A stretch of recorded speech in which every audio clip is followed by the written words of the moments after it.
Hello FIGGIE fiends and collectors, this is me, Daniel East 1000, back again with another figure review. Today we're not going to be having a look at a Star Wars figure. It's not even remotely related to Star Wars at all. Shock horror. But I want to talk about it because it's from one of my favourite films of all time. And as I was growing up, quite an important one. After this video, and you get a chance to check it out, if you haven't seen it already, Napoleon Dynamite. Of which, before we take a look at the item in question, Napoleon Dynamite was released in 2004. It's an indie film and was made on an incredibly low budget and falls into the teen comedy sort of category, although it's really unlike any other film of that sort. The character Napoleon Dynamite is a socially awkward teenager, an outsider, and the film is really focused around him helping his newly found friend Pedro in the student election at his school, all while also getting embroiled in his brother and uncle's hijinks as well. You will have encountered someone like Napoleon Dynamite in your life at some point. And the thing that I love most about the film is you don't laugh at him in like a malicious way, you laugh sort of with him. The film just has a weird sort of snapshot of life. We all do stupid, weird things. The stuff that Napoleon does or says, you kind of get a bit of relation into that in yourself, of saying, yes, I've done something incredibly stupid like that and have no real explanation as to why. It's a film that you should definitely check out. You'll either love it or you'll probably have no clue what you've just watched. I think it's one that I think everyone should see at some point. It is almost certainly a cult classic. In 2012, it spawned an animated TV series that unfortunately was incredibly short-lived, only having one season. I did see it, I didn't really think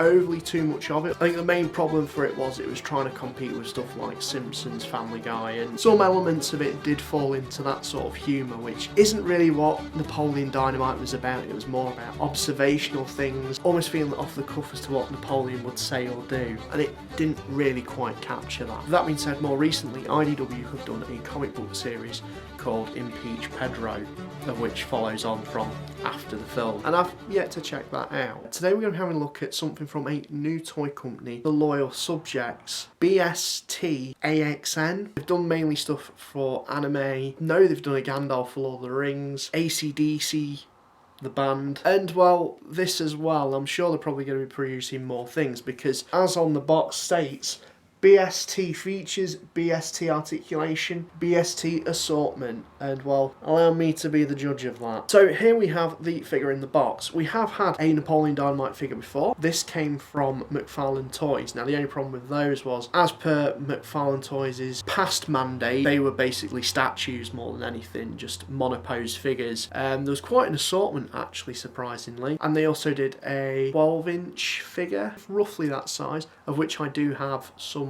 So I've always kind of wanted to see a articulated Napoleon Dynamite, just because there's kind of like so many expressive poses you could do, and you couldn't really do that with previous figures that came of him, and I didn't think it would ever really happen, to be honest with you. So BST, AXN and the Loyal Subjects have come along and produced this, of which it does look to have a fair amount of articulation, looks to have some kind of interesting accessories. I'm kind of impressed with this on first initial thoughts. So as we can see it, we've got it in the box. All the figures that they've produced kind of come in this similar sort of packaging, but all the packaging styles are different to match the IP that it's representing, if that makes any sense. So with Napoleon Dynamite, you've kind of got this wooden desk sort of look around here. You've got Napoleon Dynamite name tab there, the logo for the film as well, which is on that scrawly piece of paper with his name written, some pictures of ligers as well, and a unicorn, which is very in keeping with the oddness of Napoleon Dynamite. On the insert, the packaging, you can kind of see like the scrawly picture style that Napoleon does in colour, and you've also got a quote there from the film, "Gosh, my lips hurt real bad." And you got the figure in there as well, picture or still from the film, which has kind of been done a little bit more stylised.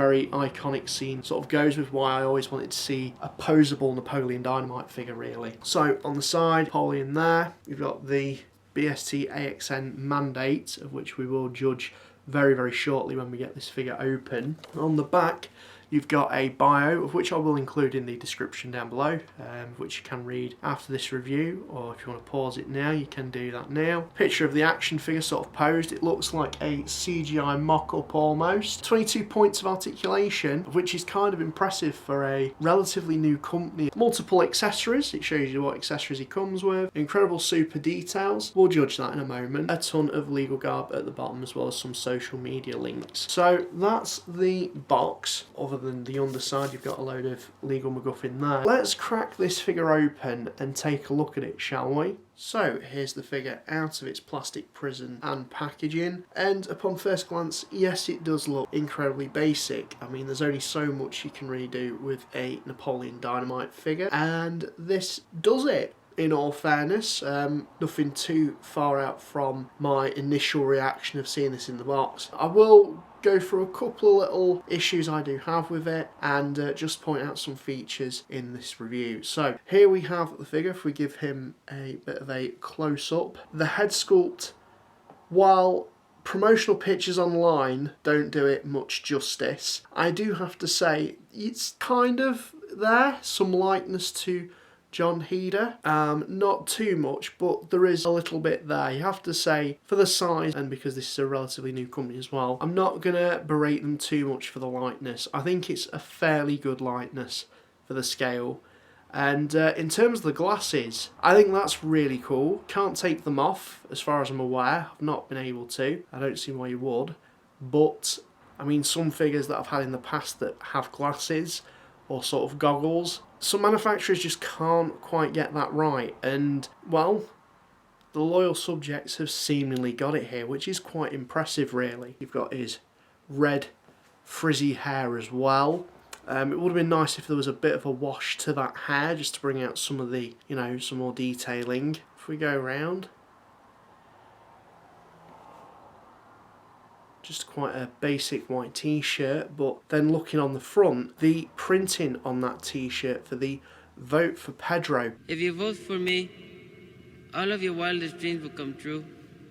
Is really, really crisp. There's not really much of a paint smudge on mine here. I didn't really see any others on the pegs that I could compare it to, because this was the only one that the store that I purchased it from had. But the paint application on that is really, really good. No overspill, no real goofs there in any of the paintwork, which for some toys and some action figures is something that's really, really common. I mean, in terms of the head, yeah, there is a bit of paint spill on that. That's to be kind of expected, really. You know, it's a mass-produced action figure, that's going to happen. But in terms of the printing on that t-shirt, incredibly clear, and it's just something that I wanted to point out. Of course, his shirt's got the black trim on the sleeves as well, and if we move down, he's got his jeans with the, I'll just take his Walkman accessory off, which we'll have a look at in a moment. Well, you've got his moon boots there with the white trim. I will mention though, the feet, or the shoes, boots, they do look a little bit clunky, and in terms of articulation they're a bit clunky as well, because you can't pose them quite as well as you'd probably think, but we'll discuss more of that in the articulation when I show you it in a moment. But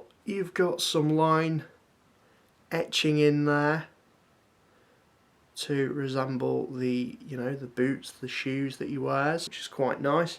No real paint apps on here. Of course, you've got some wrinkles on the pants and the pockets on the pants as well. Bit of paint application on the button, which is quite impressive, and it's quite clean as well. And then on his wrist you can see his watch. No real paint application there other than the black, but does it really need it? I don't think so. I think that's fine. It does the job. We know what it is. Just, yeah, really, really good, crisp paint application on this. For a company that's relatively new or releasing figures like this, it's kind of cool to see. Now, just one minor thing I will mention about in terms of the bad. The accessories that it comes with, he has these interchangeable hands. So you've got these sort of clasped hands, which I've got him using now. But alternatively, you can pull these out and swap them for open-handed hands. The only thing is, on mine, I noticed this after doing this a couple of times, there's some light cracking just there from doing this, so I don't know if that's going to break over time. I don't know if that's a bit of a warning as to the quality of plastic they've used. Hopefully not. But nonetheless, if I just put his hands in those sockets, they're quite tight as well, I must admit, to take out and push in. Just because the pegs for them do look quite big. And yeah, that's probably where the stress is being caused. So I wouldn't recommend interchanging them too much, but there's his jazz hands, pretty cool. He also, like I did have him wearing at the start of the review, his Walkman. Now the plastic for this, very, very rubbery and not hard, which is, you don't really want that because you do want the headphones to sit over the head, but they are just a bit too rubbery that they don't quite sit flush when you try and put them on. It's alright like that, but when you start posing and start moving it, it doesn't sit as nicely as you'd want. There's no way to really peg that in. Also, when you put it around his neck and then you've got him holding the Walkman, you're going to have like a weird bit of warping like that.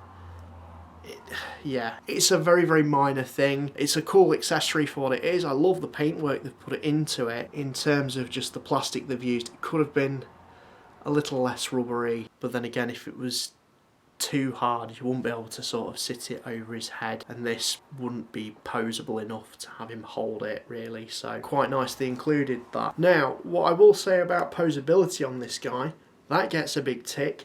He has a ball jointed head, although it is somewhat limited due to his hair, but he has butterfly joints in the shoulders, which I love. I love it when companies include butterfly joints with the figures. It just provides so much posability and expression that you can put into them. It has ball jointed shoulders, swivels at the tops of the biceps, hinges on the elbows, ball jointed wrists, a ball jointed torso, although it is very tight just due to the way how the t-shirt or top half of the body is sculpted, so you can't really get too much posability. There is a bit of a swivel in the torso, though it does look kind of weird when you start doing that. You just have a bit of a gappy bit there, so I don't tend to move that too much. He has ball jointed hips. Now these do have a bit of a tendency to pop out if you do try and exert them past where they can actually move to, as per shown here. It's not a common thing that happens, but if you do try and, you know, roughhouse it to move it more inwards, it just pops out. But there's a swivel at the top of the thigh,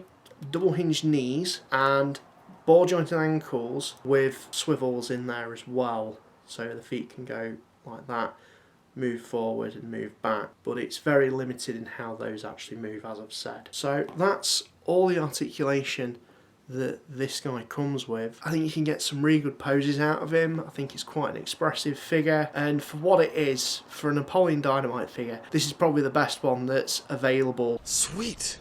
I just put his Walkman accessory on him. So there you go, that's Napoleon Dynamite. I highly, highly recommend this figure if you are a Napoleon Dynamite fan. I'm going to be very curious to see what the loyal subjects do with this BST AXN line, but for certain they're not BSing about their little mandate on the packaging, and I think this is going to be a company to watch, particularly with the licenses they've got and the characters that they could create. Although the wave creation side of things with them is incredibly baffling to me, just because it's a hodgepodge of figures from different media, of which, for a collector like me, I don't want to just buy, say for argument's sake, a Gandalf and have that on display without the rest of the Fellowship of the Ring crew, or, you know, have them in the pipeline or alluded to. A character like Napoleon Dynamite is fair enough. It kind of works in that sense for this. Likewise with rock stars, pop stars, and anime characters to an extent, possibly. Be free to correct me on that. But a character in terms of Napoleon Dynamite, of which the film or media